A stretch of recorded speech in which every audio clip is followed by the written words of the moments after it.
पटना के एम्स में कोरोना के पहले स्वदेशी वैक्सीन कोवैक्सीन का ह्यूमन ट्रायल शुरू हो गया। फर्स्ट फेज में 18 से 55 साल की उम्र तक के 18 लोगों पर परीक्षण किया गया। शारीरिक जांच के बाद उन्हें वैक्सीन की पहली डोज दी गई। इसी तरह से सेकेंड और थर्ड राउंड में भी इन्हें वैक्सीन का और डोज दिया जाएगा। फिर इसके असर की जांच होगी। तीनों चरणों के ट्रायल का सकारात्मक परिणाम मिलने पर इस वैक्सीन को 15 अगस्त तक लॉन्च किया जा सकता है। वैक्सीन जो भारत बायोटेक लिमिटेड कंपनी ने बनाया हुआ है, आज हम लोग फर्स्ट फेज ट्रायल शुरू करने जा रहे हैं, जिसमें आज हमने 18 लोगों को इनरोल किया है और उनका ब्लड की जांच होगी। सारण के डीएम सुब्रत सेन और एसपी हरकिशोर राय कोरोना को लेकर जागरूकता अभियान चलाने के लिए छपरा की सड़कों पर निकले। बिना मास्क के सड़कों पर घूम रहे कई लोगों को न सिर्फ फटकार लगाई बल्कि जुर्माना भी लगाया गया। यही नहीं, सोशल डिस्टेंसिंग के नियमों का उल्लंघन करने पर कुछ दुकानदारों को नोटिस भी थमाया गया। डीएम और एसपी की संयुक्त कार्रवाई से शहर में हड़कंप मच गया। जिन्होंने मास्क नहीं पहन रखा है, जिनकी दुकान में ज़्यादा लोगों की भीड़ भाड़ है बिना मास्क पहने हुए, तो आज ऐसी दुकानों को हम लोग बंद भी कराएंगे, फाइन भी लग रहा है। तो ये सारी प्रक्रिया है, आगे भी चलती रहेगी। लोगों से भी अपील है कि मास्क पहन कर निकलें, ज़रूरत के हिसाब से ही निकलें, ज़्यादा रोड पर ना निकलें। ये लोगों से हम लोग लगातार अपील भी करते हैं। कोरोना काल में ये बक्सर कलेक्ट्रेट का नजारा है। जिले में रोजाना कोरोना के एक के बाद एक कई मरीज सामने आ रहे हैं। हालात को काबू में करने के लिए लॉकडाउन का ऐलान किया गया है। इसी बीच बक्सर कलेक्ट्रेट में सामान्य दिनों की तरह कामकाज चल रहा है। हालांकि एहतियातन आम लोगों के प्रवेश पर पाबंदी है। कई विभागों में तो कुछ इस तरह के बैनर भी लगाए गए हैं ताकि कोरोना से रक्षा हो सके। कोरोना काल में पुलिस थानों का नजारा बदला बदला सा है। पूर्वी सिंहभूम के कई पुलिस जवान कोरोना पॉजिटिव पाए गए हैं। ऐसे में कोरोना से बचाव के लिए पुलिस ने नई तरकीब निकाल ली है। थाने के आसपास बैरिकेडिंग की गई है। बाहरी लोगों के प्रवेश पर न सिर्फ पाबंदी लगा दी गई है बल्कि कई लेटर बॉक्स भी टांगे गए हैं। आप अपना लिखित शिकायत इसमें डालिए, पुलिस जरूरी कार्रवाई करेगी। इसी प्रिकॉशन के मद्देनजर हम एहतियातन तौर पे कदमा थाना क्षेत्र में जो आने वाले फरियादी हैं उनसे अपील कर रहे हैं कि मास्क लगा कर आएँ और अपना कंप्लेन जो है बॉक्स में डालें और उसके बाद हम उस कंप्लेन को पढ़ते हैं और तुरंत कार्रवाई उस पर संपन्न करते हैं। भागलपुर में कोरोना से हालात लगातार भयावह होते जा रहे हैं। रोजाना कई मरीज मिल रहे हैं। स्थिति को नियंत्रण में करने के लिए भले ही प्रशासन ने लॉकडाउन लगाने का ऐलान कर दिया हो, लेकिन मिर्जान हाट में इसका कोई असर नहीं दिखता। गाड़ियों और आम लोगों की आवाजाही बदस्तूर जारी है। और तो और सब्जी मंडी सजी हुई है और खरीदारी के लिए लोगों की भीड़ भी है। दरभंगा के सकतपुर में कमला नदी पर बांध टूटने की अफवाह फैलने से हड़कंप मच गया। अधिकारियों के फोन दिन भर घनघनाते रहे। बाढ़ नियंत्रण विभाग के इंजीनियर खोजबीन में जुटे रहे, लेकिन अंततः खबर झूठी निकली। ऐसे में बाढ़ नियंत्रण विभाग ने अफवाह फैलाने वालों पर सकतपुर थाने में एफआईआर दर्ज करवा दी है। दरभंगा पुलिस की साइबर सेल ने अफवाह फैलाने वालों पर जल्द शिकंजा कसने का दावा किया है।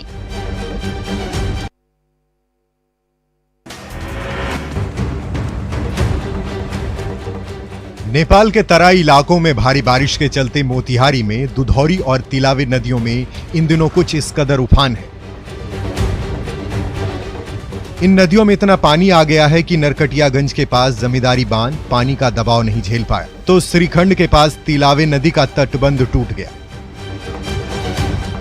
इसका नतीजा ग्रामीणों को भुगतना पड़ रहा है। आसपास के कई गांवों में बाढ़ का पानी घुस गया है और सैकड़ों एकड़ फसल डूब गई है। पीड़ित ग्रामीणों ने सरकार से राहत और बचाव कार्य तेज करने की मांग की है।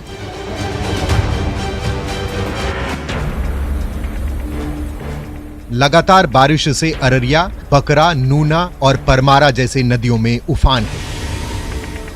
इसका नतीजा ये हुआ है कि सैकड़ों एकड़ फसल डूब गई है। दर्जनों गांवों में बाढ़ का पानी घुस गया है और उनका पूरी दुनिया से संपर्क टूट गया है। ये फारबिसगंज कुरसा कांटा मार्ग का नजारा है। जहां सड़क की बजाय चारों ओर पानी ही पानी नजर आ रहा है। इस रास्ते में अचानक सैलाब आने से एक ट्रैक्टर फंस गया, जिसे जेसीबी की मदद से बाहर निकाला जा सका। चारों तरफ पानी फैला हुआ है और अब यही नाव ग्रामीणों के आने जाने का एकमात्र जरिया है। नेपाल में भारी बारिश के चलते रक्सौल में बाढ़ का खतरा मंडराता जा रहा है। ये गन्ने के खेतों का नजारा है। हालात ये हैं कि गन्ने की आधी से ज्यादा फसल पानी में डूब चुकी है। बड़े पौधों के पास उगे छोटे छोटे पौधे डूब गए हैं। ऐसे में गन्ने की उपज में 30 से 40% की कमी आनी तय मानी जा रही है। वहीं किसानों की चिंता बढ़ी हुई है।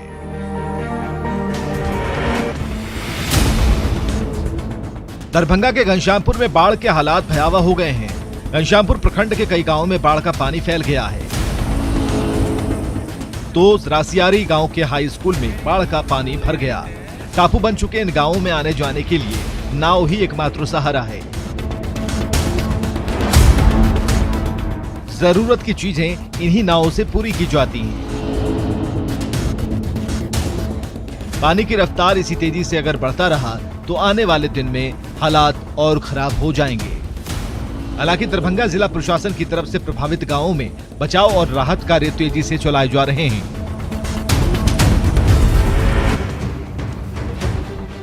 ये गोपालगंज के माझागढ़ प्रखंड का नजारा है।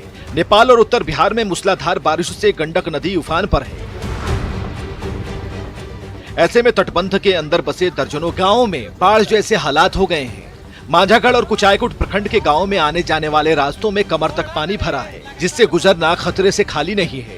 हालांकि प्रशासन ने राहत और बचाव कार्य चलाने का दावा किया है।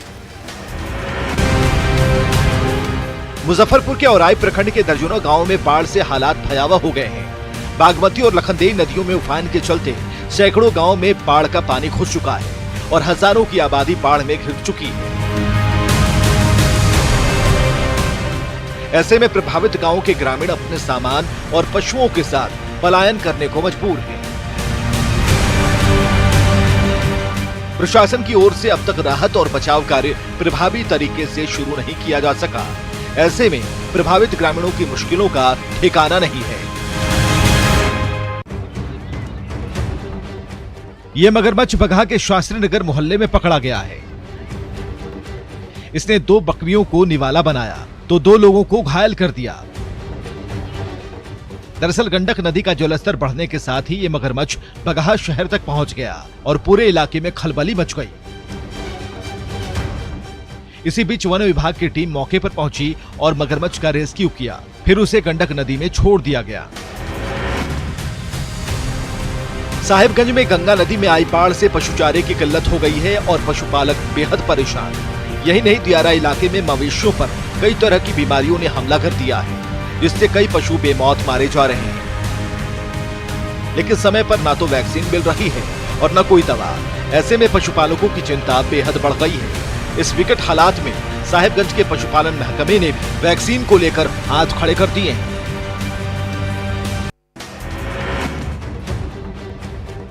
हजारीबाग के बेंदी गांव में किसानों की खुली पाठशाला लगी है, जहां किसानों को बिचड़ा लगाने से लेकर बुआई और कटाई तक 6 चरणों में उन्नत खेती की ट्रेनिंग दी जा रही है। इस हाईटेक तकनीक से 1 एकड़ जमीन पर न सिर्फ आधे से भी कम बिचड़ों से रुपाई हो सकेगी, बल्कि कम पानी और कम मेहनत में ज्यादा मुनाफा हासिल हो पाएगा। अब तक परंपरागत खेती करते आ रहे किसान नई तकनीक के फायदे देखकर बेहद खुश नजर आ रहे हैं। कैमूर के कोटेश्वर महादेव धाम में लॉकडाउन के दौरान प्रेमी युगल की शादी हुई तो पुलिस वाले बाराती बन गए। दरअसल दुर्गावती के असोला गांव के सुमन और मिथिलेश के बीच 1.5 साल से प्रेम प्रसंग चल रहा था। लेकिन बात जब शादी तक पहुंची तो प्रेमी ने इनकार कर दिया। ऐसे में प्रेमिका सुमन को पुलिस का दरवाजा खटखटाना पड़ा। आखिरकार पुलिस की पहल पर लॉकडाउन के दौरान प्रेमी जोड़े एक हो गए। अब प्रेमी युगल की खुशी का ठिकाना नहीं है। जंगल और पहाड़ से घिरे पलामू में खेतों में मिट्टी की खुदाई के दौरान दुर्लभ खजाना मिलने से सनसनी मच गई। दरअसल पाकी के नौडिया गांव में खेत की खुदाई चल रही थी। इसी दौरान खेत के भीतर धातु का घड़ा मिला। उसे खोला गया तो उसमें मुगलकालीन दुर्लभ सिक्कों का खजाना मिला। बाकी पुलिस ने चांदी के इन सिक्कों को जब्त किया है। इसे जांच के लिए जल्द ही पुरातत्व विभाग के पास भेजा जा सकता है। जो औरत लोग सिंदूर वगैरह लगाती है ना, वैसे वही किया हुआ है। उसी में सिक्का मिला है, जो कि वो जमीन समतलीकरण के क्रम में वो मिला है। यह है रोहतास के विक्रमगंज थाने का नशेड़ी हवलदार रामकरण राम। शराब के नशे में चूर होकर वो शव का पोस्टमार्टम कराने सासाराम सदर अस्पताल पहुंच गया। इस पर मीडिया ने सवाल दागा तो वो आग बबूला हो गया, लेकिन अगले ही पल गश्त खाकर फर्श पर गिर गया। स्वास्थ्य कर्मचारियों ने उन्हें संभाला, लेकिन शराब के नशे में वो वर्दी का रौब दिखाता रहा और तस्वीर ले रहे कैमरामैन को गालियां भी दी। क्या बोले? दरअसल विक्रमगंज पुलिस ने 55 कार्टन अंग्रेजी शराब जब्त की थी। इसमें से कुछ बोतल गटक कर वो ड्यूटी करने पहुंचे थे।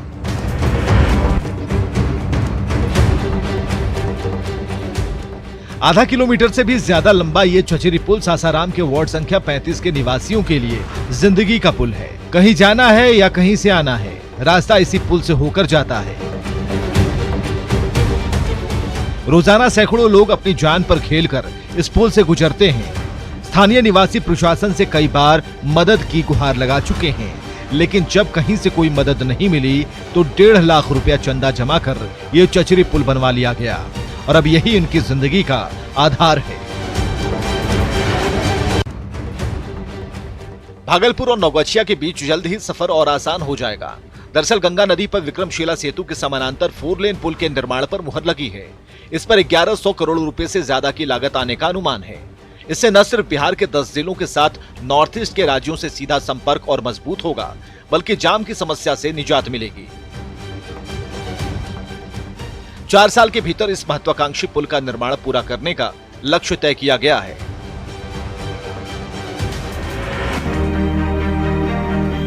सासाराम सदर अस्पताल के मेन गेट पर ये है देवा की रसोई, जहां आप 10 रुपए में भरपेट और स्वादिष्ट भोजन कर सकते हैं। दरअसल कोरोना काल में गरीब तबके के लोगों के सामने खाने पीने की समस्या खड़ी हो गई। ऐसे में सासाराम के कुछ उत्साही युवकों ने मिलकर ये रसोई लगाई है, जहां महज 10 रुपए खर्च कर आप दाल भात और सब्जी का स्वादिष्ट जायका ले सकते हैं। आज इसका फायदा रिक्शा ठेले और खोमचे वालों के साथ अस्पताल में इलाज कराने आए रोगी और परिजन उठा रहे हैं। पश्चिम सिंहभूम के हजारों बुजुर्ग महिला और पुरुष अब तक पेंशन से वंचित हैं। इनमें कई विधवा पेंशन की भी हकदार हैं, लेकिन ना तो इन्हें वृद्धावस्था पेंशन मिल रही है और ना ही विधवा पेंशन। दरअसल इनके आधार और बीपीएल कार्ड में कुछ तकनीकी गड़बड़ी पाई गई है। इसके चलते पात्रता होने के बावजूद इन्हें सरकार की ओर से पेंशन का लाभ नहीं मिल पा रहा है। हालांकि ऐसे मामलों के निपटारे के लिए अक्सर ग्राम सभा बुलाई जाती है, लेकिन ये बुजुर्ग अब भी हाशिए पर हैं। वो लोग भरते हैं फॉर्म, आवेदन देते हैं, लेकिन उनका आवेदन स्वीकार नहीं होता है। सरकार यदि ईमानदारी से वृद्धाओं को पेंशन देना चाहती है, नीडी लोगों को, तो उसके लिए वो जो बीपीएल की बाध्यता है उसको समाप्त करना होगा सरकार को, सभी लोगों को उसका लाभ मिल सकेगा।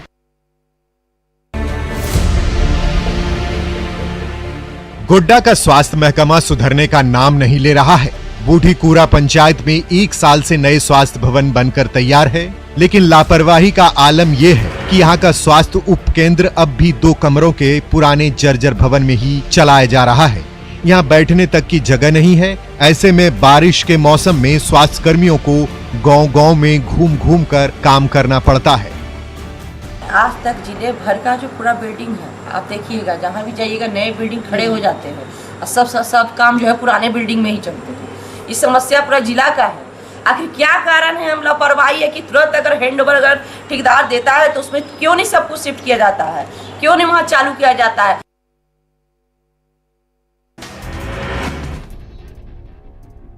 माया नगरी मुंबई की सड़कों पर चल रहे एक ऑटो का वीडियो इन दिनों खूब वायरल हो रहा है।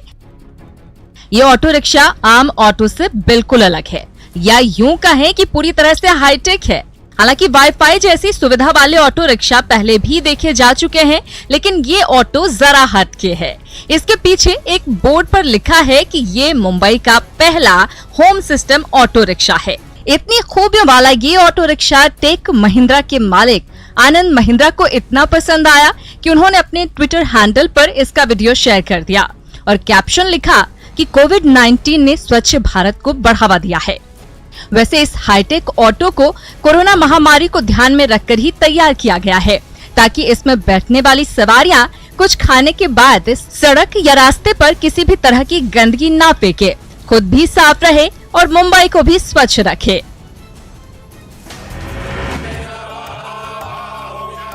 कभी भक्तों से खचाखच भरा रहने वाला देवघर का बाबा धाम इन दिनों सूना पड़ा है। कोरोना का ही नतीजा है कि शिव के प्रिय सावन महीने में श्रद्धालुओं के लिए मंदिर के दरवाजे बंद कर दिए गए हैं। हालांकि मंदिर के पुजारी रोजाना सुबह और शाम विधि विधान के साथ मंदिर में भोलेनाथ का न सिर्फ श्रृंगार करते हैं बल्कि पूजा पाठ भी करते हैं, जिसे देश विदेश में बैठे भक्तगण ऑनलाइन देख सकते हैं। पहले दूसरी सोमवारी की आप सभी को बहुत बहुत शुभकामनाएं। और जैसा कि इस वर्ष हम लोग सुबह और शाम की जो सरकारी पूजा होती है उसका हम लोग ऑनलाइन दर्शन करवाएं, और आज भी सुबह जो सरकारी पूजा हमारे पुरोहितों ने की उसका और शाम में जो श्रृंगार पूजा होगी बाबा की उसका ऑनलाइन दर्शन लोग देख सकेंगे।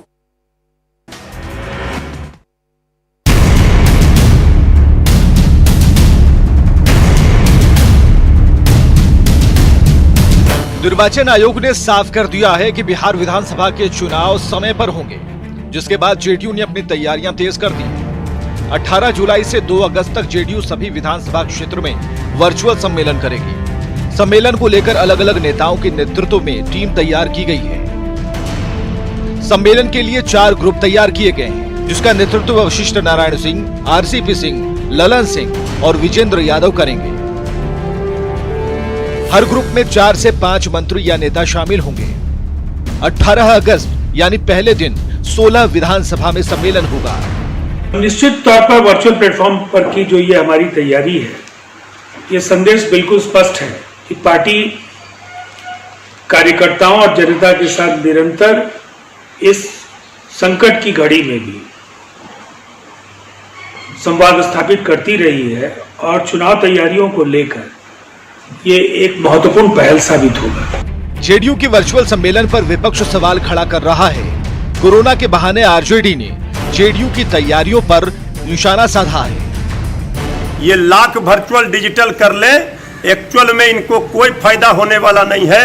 बिहार की जनता ने मन बना लिया है कि जेडीयू का राजनीति बिहार विधानसभा चुनाव के बाद साफ कर दिया जाएगा। बीजेपी के वर्चुअल रैली के बाद जेडीयू ने वर्चुअल सम्मेलन की रूपरेखा तैयार कर विरोधियों पर मनोवैज्ञानिक बढ़त जरूर बना ली है। देखना होगा कि ये वर्चुअल सम्मेलन चुनाव में कितना फायदा पहुंचाता है। न्यूज़ 18 के लिए पटना से रवि एस नारायण की रिपोर्ट।